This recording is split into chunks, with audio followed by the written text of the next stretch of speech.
आज की कहानी क्राइम की दुनिया की एक ऐसी कहानी है जिसे सुनने के बाद आप अंदर तक सिहर जाएंगे। ये कहानी सिर्फ एक कहानी नहीं बल्कि रूह को कपा देने वाली सच्ची घटना है जिसे तंदूर कांड के नाम से जाना गया था। इस कांड के बाद लोगों के दिलों में तंदूर को लेकर ऐसी दहशत बैठ गई थी कि लोगों ने तंदूर का बना खाना तो दूर, खाने के लिए रेस्टोरेंट में जाना तक छोड़ दिया था। बात है सन 1995 की। उस वक्त दिल्ली के गोल मार्केट में कांग्रेस पार्टी का एक नेता सुशील शर्मा अपनी पत्नी नैना साहनी के साथ एक सरकारी फ्लैट में रहा करता था। दोनों ही पति पत्नी एक दूसरे से बेहद प्यार करते थे और सब कुछ काफी अच्छा ही चल रहा था। लेकिन जुलाई का महीना सुशील शर्मा की जिंदगी में एक तूफान की तरह आएगा, ये बात भला किसने सोची थी। 2 जुलाई 1995 ये वही दिन था जहां से तंदूर कांड की शुरुआत होती है। शाम का वक्त था। सुशील शर्मा अपना काम खत्म करके घर लौटता है।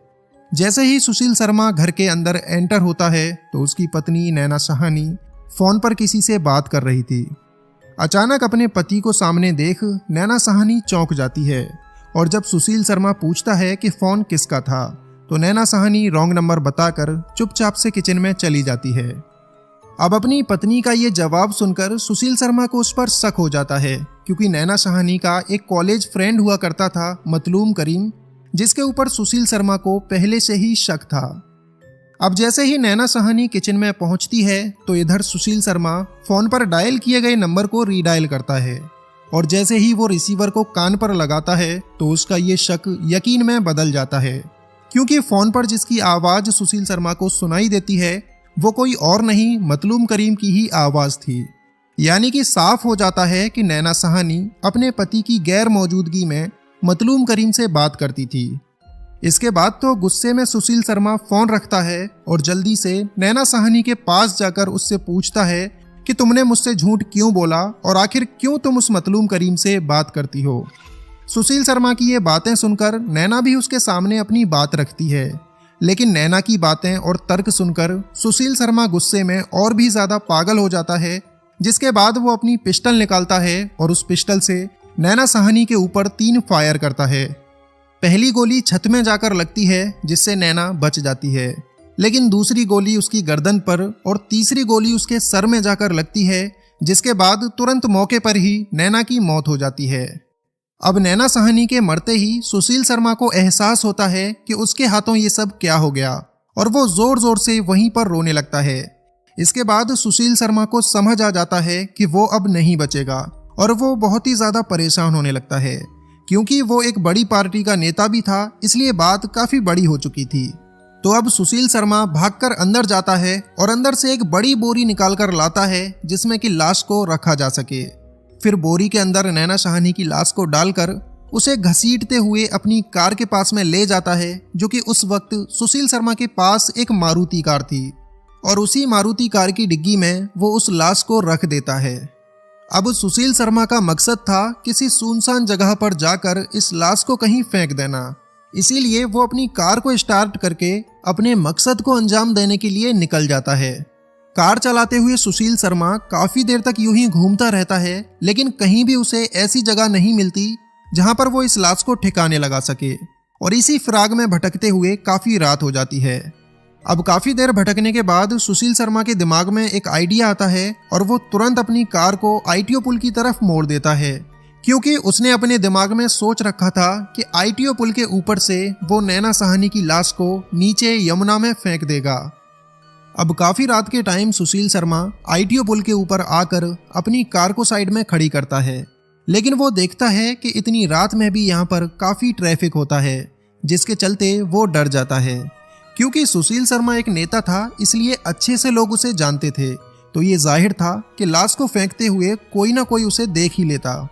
तो अब पकड़े जाने के डर से सुशील शर्मा अपना इरादा बदल लेता है और कार को वापस घुमाकर कनॉट प्लेस की तरफ जाने लगता है, जहां पर उसका बगिया रेस्टोरेंट नाम का एक रेस्टोरेंट था और यही वो बगिया रेस्टोरेंट था जिसके अंदर तंदूर कांड को अंजाम दिया गया था।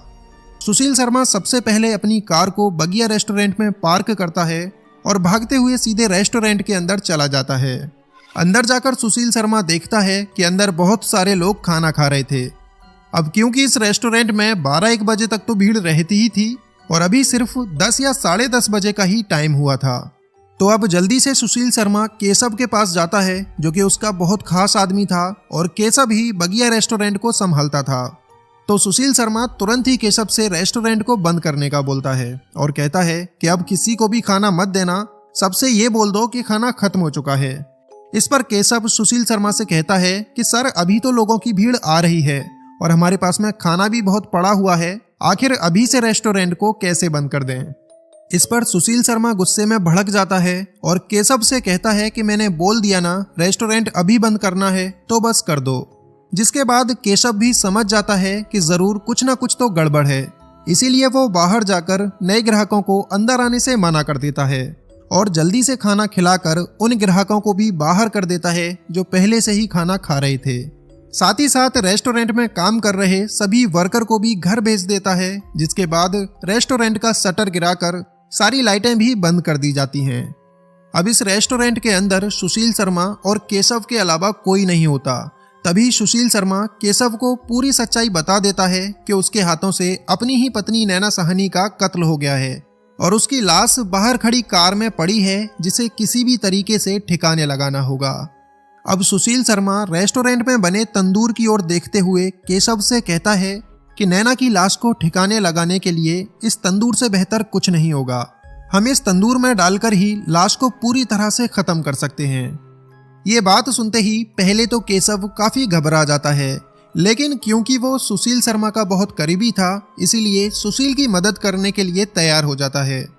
अब केशव और सुशील दोनों मिलकर बाहर खड़ी कार में से नैना साहनी की लाश को निकाल लेते हैं और जैसे तैसे करके रेस्टोरेंट के अंदर बने हुए उस बड़े से तंदूर में लाकर डाल देते हैं।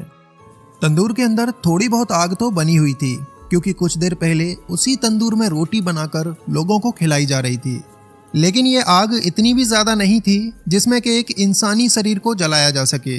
इसीलिए ये दोनों तंदूर की आग को तेज करने के लिए उसमें कई सारे पोस्टर्स और कागज की गड्डियां डाल देते हैं, लेकिन इससे भी कोई फायदा नहीं होता, क्योंकि एक डेथ बॉडी को जलाने के लिए काफी तेज आग की जरूरत थी। तभी सुशील शर्मा को पास में रखा हुआ बटर दिखता है, जिसे उठाकर वो जलते हुए तंदूर में डाल देता है। अब जैसे ही तंदूर में बटर जाता है तो एकदम से आग काफी तेज हो जाती है, जिसमें नैना साहनी की बॉडी आसानी से जलने लगती है। लेकिन क्योंकि सुशील शर्मा लाश को जल्दी से जला देना चाहता था, इसलिए वो बर्तन में रखा हुआ ढेर सारा बटर उठाता है और उस पूरे बटर को एक साथ आग में पलट देता है।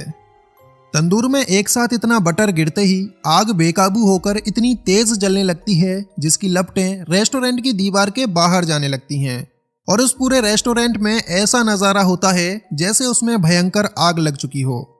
तभी रेस्टोरेंट के बाहर से एक औरत उस आग को देख लेती है और जोर जोर से चिल्लाकर शोर मचाने लगती है, क्योंकि उसे लगता है कि रेस्टोरेंट के अंदर आग लग चुकी है। वहीं पास से अब्दुल नजीर नाम का एक पुलिस कांस्टेबल गुजर रहा होता है, जो उस औरत की चीखें सुनकर वहीं पर रुक जाता है। रेस्टोरेंट का मंजर देख अब्दुल नजीर भागकर उस दीवार पर चढ़ता है और वहां से देखता है कि तंदूर के अंदर भयंकर तरीके से आग लगी हुई है और दो लोग हैं जो उस आग के पास में खड़े हुए हैं। ये देख अब्दुल नजीर फौरन उस बगिया रेस्टोरेंट के अंदर कूद पड़ता है, जिसे देखते ही केशव तुरंत भागकर उसके पास आता है और उससे कहता है कि अंदर आग नहीं लगी है, बल्कि हम लोग कुछ कागज की रद्दी और पोस्टर्स जला रहे हैं। ये सुनकर अब्दुल नजीर केशव से कहता है कि थोड़ा ध्यान से जलाओ, आग बहुत तेज है, और ये कहकर वहां से जाने लगता है। अब जैसे ही अब्दुल नजीर थोड़ा आगे बढ़ता है तो उसे कुछ अलग सी बदबू आने लगती है, जैसे किसी के जलते हुए बालों की, कपड़ों की और कच्चे गोश्त की बदबू। तभी अब्दुल नजीर को पूरा शक हो जाता है कि अंदर कुछ तो गड़बड़ है, और फिर वो दरवाजे में जोर से धक्का मारकर सीधे अंदर घुस जाता है। अंदर जाकर अब्दुल नजीर उस जलते हुए तंदूर की तरफ देखता है तो उसके रोंगटे खड़े हो जाते हैं, क्योंकि तंदूर के अंदर नैना साहनी की बॉडी पिघल कर जल रही थी और जलता हुआ उसका एक हाथ भी बाहर आ चुका था। ये भयानक मंजर देखते ही अब्दुल नजीर घबराकर रेस्टोरेंट के बाहर आ जाता है और तुरंत ही पुलिस को फोन लगाकर पूरी दास्तान पुलिस को बता देता है। अब कुछ ही देर में पूरी पुलिस फोर्स बगिया रेस्टोरेंट में पहुंच जाती है, जहां पर सुशील शर्मा तो पुलिस को नहीं मिलता क्योंकि वो भाग चुका था। लेकिन केशव पुलिस के हत्थे चढ़ जाता है और पुलिस केशव को ही धर दबोचती है।